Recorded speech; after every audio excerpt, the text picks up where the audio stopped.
네, 저 박은가입니다. 앞부분 우리 세 분이 워낙 말씀을 좋게 하셔서 저는 그러면은 나는 어떡하는 얘기야?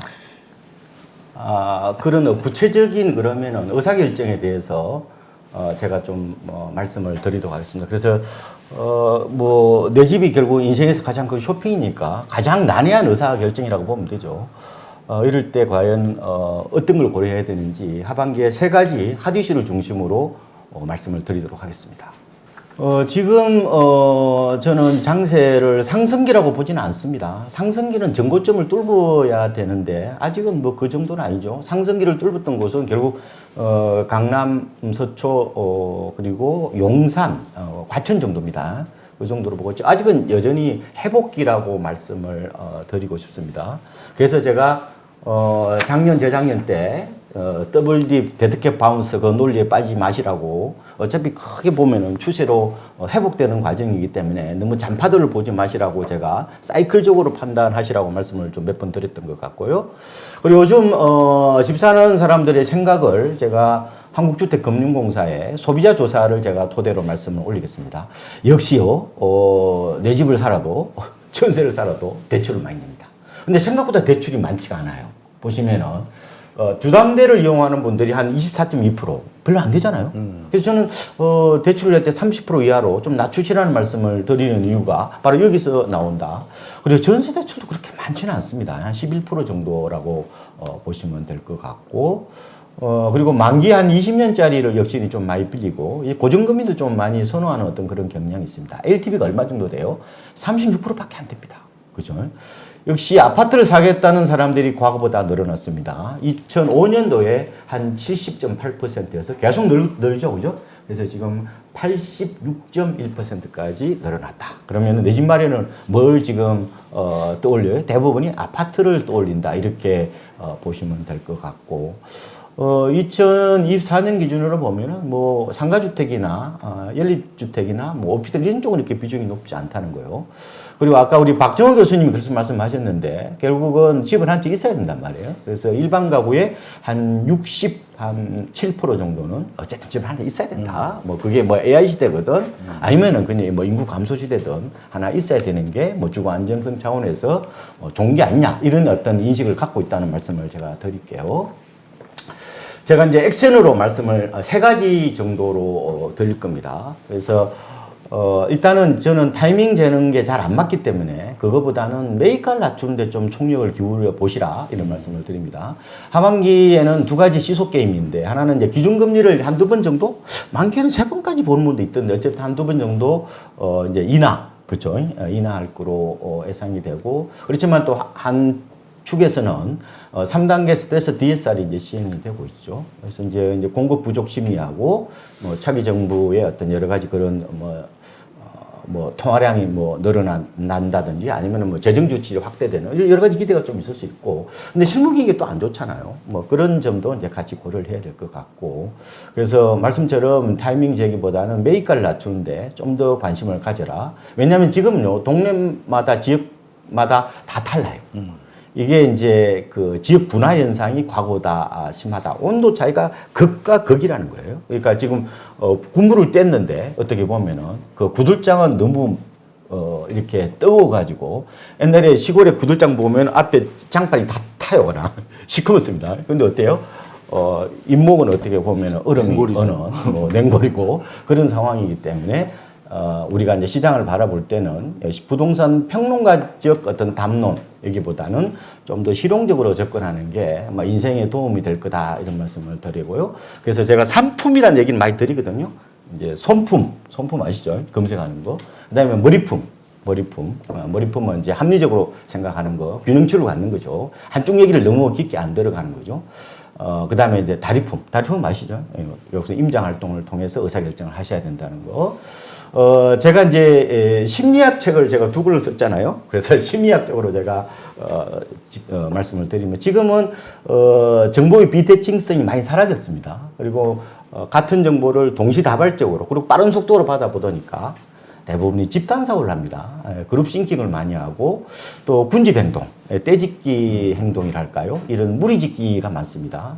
그러다 보니까 분위기에 쉽게 휩쓸린다 이런 말씀을 드리는데 그래서 지금 보면요 마치 바닷속의 저머리떼처럼 이게 작은 자극막조도 어때요? 확 바뀌어버리는 어떤 그런 양상이라고. 그래서 제가 이걸 보고 사바나 기후 같다고 표현하거든요. 사바나 기후가 어때요? 폭우와 가뭄이 이렇게 겹치는. 그러니까 이게 최근에 보면 너무 옆 사람 눈치만 보는 이런 결국 흐름 때문에 어떻게 보면은 시장이 어떻게 보면 굉장히 비이성적 과열로 확 갔다가 어느 순간 또 이렇게 안 샀다가 하는 어떤 그런 불규칙한 모습들이 최근에 두드러진 특징이다. 특히 아파트는 이제 투자재 중심으로 접근하다 보니까 어때요? 코스닥 시장처럼 이렇게 바뀌어버리는 모습이 있다는 말씀을 드리겠습니다. 그리고 저는 하반기 트렌드를 갭매우기로 보고 있습니다. 순환매로 약간 저는 보고 있습니다. 그래서 아까 우리 이제 그 세 분이 말씀 많이 하셨는데 이 똘똘한 한 채, 그죠? 이거 원래 제가 만들어낸 말입니다. 2006년도에. 그때 양도세 중과 때문에 제가 만들어냈는데 좀 이따가 얼육신 나올 겁니다. 그것도 제가 만들어냈어요. 그다음에 이제 예, 그래서 제가 터민남이라고 합니다. 터민남. 네. 트렌드 민감한 남자. 뭐 신조 제종기는 너무 좀 뻥이고 그래서 똘똘한 채하고 상급지 갈아타기가 지금 시장의 흐름이라고 보시면 될 것 같습니다. 그래서 30, 40대 젊은 층 중심으로 이제 갭 투자를 안 해요. 왜냐하면 전세값이 너무 낮아요. 국민의힘 기준으로 서울이 지금 53%입니다. 네. 우리가 2016년입니다. 그때 6월에 75.1%까지 갔었어요. 근데 지금 전세값이 낮다 보니까 갭 투자를 안 합니다. 그러니까 살 집을 구매하는 어떤 그런 경향이 있고, 뭐 그거는 다주택자 세금 여전히 불리하죠, 그죠? 그리고 이제 포트폴리오 차원에서 이제 좋은 집 하나 사고 나머지는 미국 주식 사거나 아니면은 뭐 이런 이제 뭐 금융자산 투자하는 시대로 바뀌었기 때문에 뭐 이런 현상이 나타났다. 근데 이재명 정부가 어쨌든 표방하는 공약집을 보면은 초고가라고 아예 명기를 했어요. 예. 그것도 아파트라는 걸 명기를 했기 때문에 뭐 규제 안 하겠다. 그래서 제 생각에는 아까 우리 그 소장님 말씀처럼 조금 더 오름세는 유지할 것 같지만 제 생각에는 상승률은 강남은 좀 둔화될 가능성이 있다. 저는 이렇게 봅니다. 그래서 저는 전체적으로 거래량을 보면은 3월달 거래량이 서울이 지금 1,200건 정도가 됐단 말이에요. 근데 그거를 하반기에 뚫기는 좀 어렵지 않느냐. 이제 이게 거래량은요, 시장의 에너지이자 관심도거든요. 근데 거래가 이미 폭발해 버렸어요. 그런 상황에서. 그리고 또, 새 정부가 출범하기 전에 이미, 어떻게 보면 거래가 확 터져버렸잖아요. 근데 2017년에 문재인 정부 출범할 때는 그때 거래량이 많지 않았단 말이에요. 근데 그 이후에 이제 폭발했는데 이미 에너지를 다 이제 어떻게 보면 쏟아버렸다는 거예요. 그래서 우리가, 비구름을 이렇게 먹으면 이 구름이요. 동해안에서 몰려와요. 그런데 이 태백산을 못 넘고, 뭐예요? 강릉에 다 뿌리면 춘천이 비가 와요? 안 오는 거죠. 그래서 거래량을 좀 더 중요하게 보면 되고, 그리고 유동성이 늘어나니까 제 생각에는 좀 순환매 가능성이 있지 않느냐. 그래서 지금 1분기 말 기준으로 보면 아파트 실거래가를 보면 강남, 서초, 용산, 과천이 정고점을 돌파했고요. 근데 지금요, 수도권에서 고점 대비요 20% 이하, 20%까지 이상 떨어진 데가 수두룩해요. 보면은 양주가 마이너스 28%, 오산이 마이너스 25.8%, 의정부가 24%, 의왕이 23%, 군포가 22%, 고양이 20%, 그 다음에 광명 20%, 인천 연수구 25.5%, 그 다음에 계양구가 23.1%예요. 그러니까 과거처럼 무차별적으로 올라가는 장세는 아니죠, 그죠? 지금은. 그렇지만 어느 정도 유동성이 늘어나기 때문에 조금은 유입되지 않을까. 그래서 물은 높은 데서 아래로 흐르죠. 네. 그러면은 조금 갭매우 현상, 순환매 현상이 나타날 거로 보고, 저는 지방도 그런 측면에서 보면은 조금은 기지개를 펼 가능성이 있다 이렇게 봅니다. 왜냐하면 세종시 완성, 그 다음에 공기업 이전. 공기업이 지금 여러 축에 따라 다를 수도 있겠지만 한 122개에서 58,000명 정도로 보는 견해도 있습니다.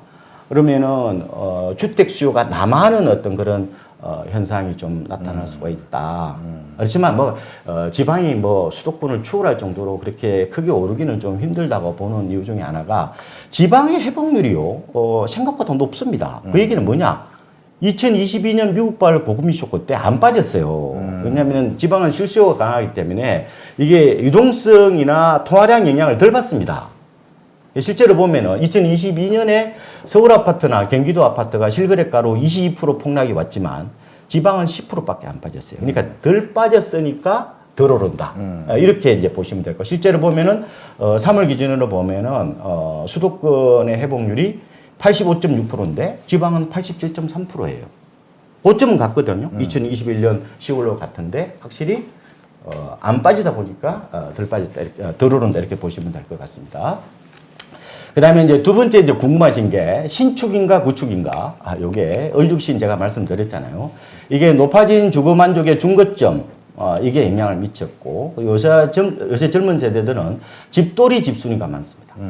집을 사랑합니다. 이때는 가격을 사랑하는 게 아니라 공간을 사랑하는 거죠. 왜? 집에 오랫동안 머물러 있으니까요. 그래서 제가 인도어 세대라는 말을 제가 본격적으로 쓰기 시작했습니다. 이제 이게 아웃도어 세대하고 또 다른 개념이에요. 근데 제가 만드는 용어는 아니에요. 유럽에서 저거 나왔더라고요. 주로 캔 가리는 업체가 만들어냈다고 그러더라고요.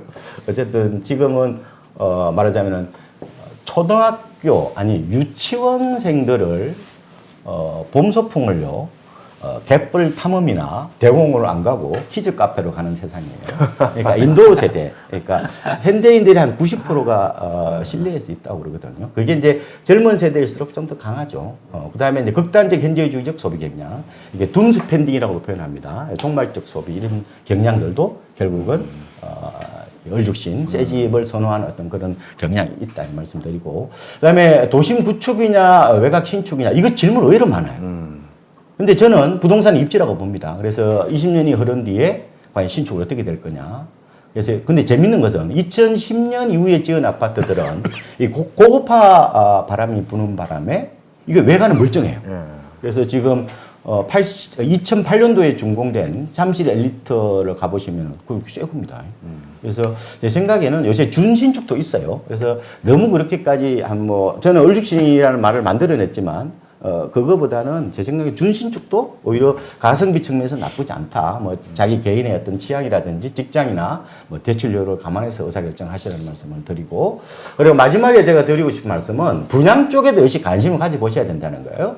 지금은 청약은 무주택자들에게 굉장히 우선적으로 배정하도록 그렇게 되어 있죠. 그런데 제가 좀 드리고 싶은 말씀은 아마 1주택자분들도 저는 청약을 통해서 갈아타기 하시는 걸 좀 추천을 드리는 거예요. 왜냐하면 1주택자 같은 경우에는 물론 세대적 기준이지만 강남이나 이런 그 서초, 송파, 용산이 지금 투기 과열지역으로 묶여 있는데 그 지역도 지금 추천제 물량이 일부 있습니다. 그리고 비기저 지역은 집을 10채 갖고 있든 아니면 세대원이든 다 추천제로 들어갈 수 있기 때문에 훨씬 더 추천제 물량이 많기도 하고, 그래서 아마 추첨 쪽으로도 1주택자들 한번 관심을 가져보시는 것들도 좋겠다. 그리고 수도권하고 광역시는 추천제 물량의 75%를 무주택자한테 돌립니다. 그래서 무주택자 분들도 여전히 청약 쪽은 갖고 있어야 한다. 그래서 기존 주택 시장만 올인하지 말고, 그러니까 신규 분양 쪽도 약간 투트랙으로 이렇게 관심을 가져보시는 것들도 좋을 것 같다.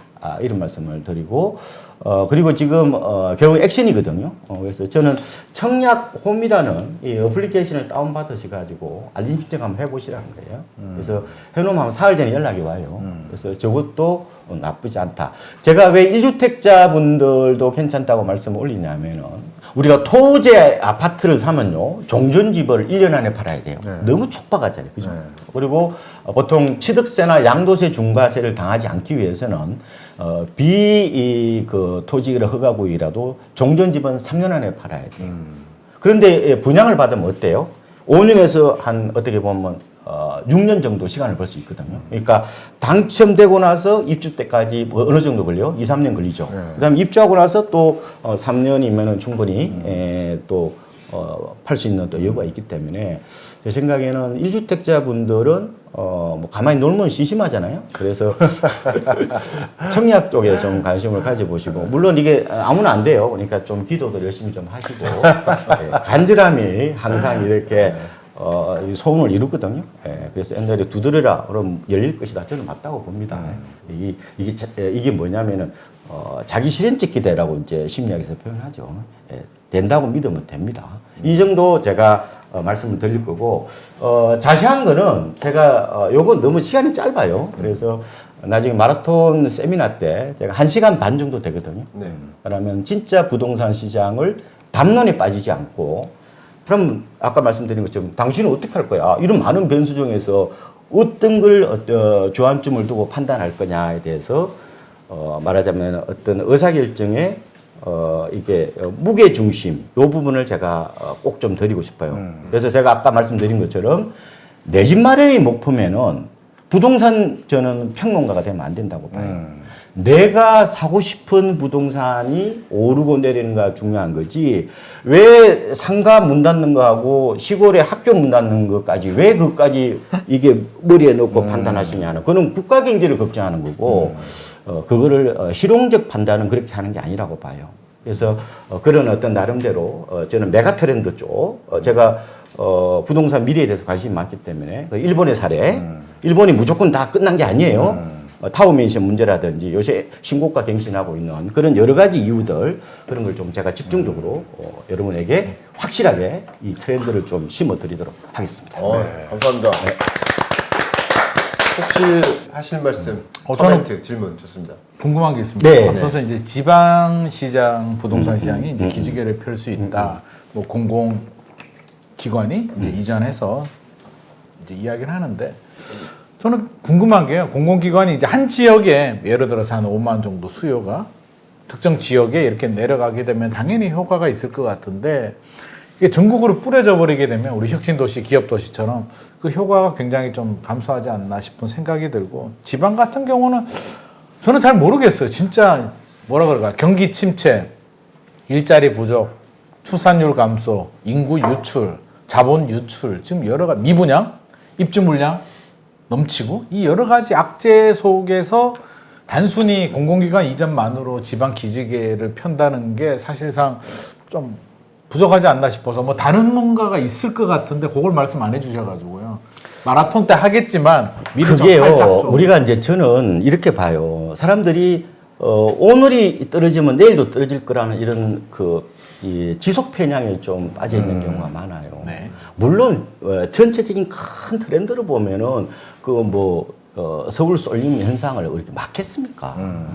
그런데 제가 이제 한 두 가지 정도만 이제 그 이유에 대해서 말씀드릴게요. 일단은 이 지방은요 집값이 싸기 때문에 대출 규제보다는 금리 인하에 더 민감합니다.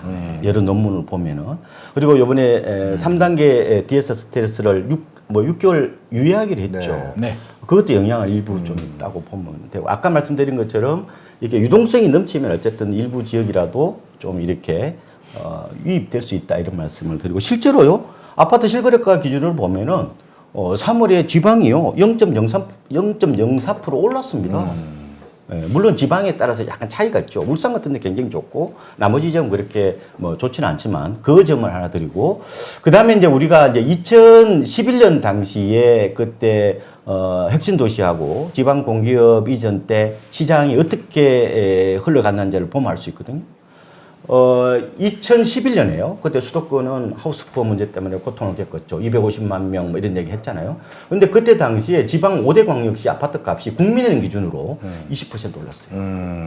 그리고 부산 아파트 값이요. 제가 그때 부산에 이제 뭐 문현동 이런 쪽이었죠. 그때 16.5% 올랐거든요. 2011년에는 부산 저축은행 사태가 터졌을 때예요. 네. 그러니까 그런 기대감이 좀 있고 이번에는 아마 신도시를 안 만들 겁니다. 예. 기존 시가지에다가 아마 건립한다는 그런 얘기도 있어서 어쨌든 뭐 지방의 어떤 그런 이 구조적 문제 이게 갑자기 바뀌겠습니까? 그렇지만 제가 올 하반기 하나의 키워드로 봤던 차이 메우기, 갭 메우기하고 그거는 이제 동네별로 그다음에 구별로, 시별로, 그 다음에 광역권별로 조금이라도 좀 나타나지 않겠느냐. 저는 그렇게 좀 예상을 해보고 있다는 겁니다. 네.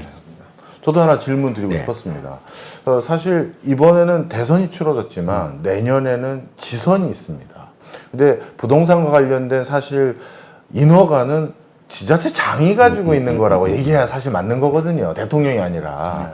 그렇다면 이 지선이라는 또 하나의 큰 이슈가 있는데 역대 지선을 앞두고 그리고 지선 뒤에는 전반적인 부동산 시세가 어땠나요? 별로 영향 없었어요.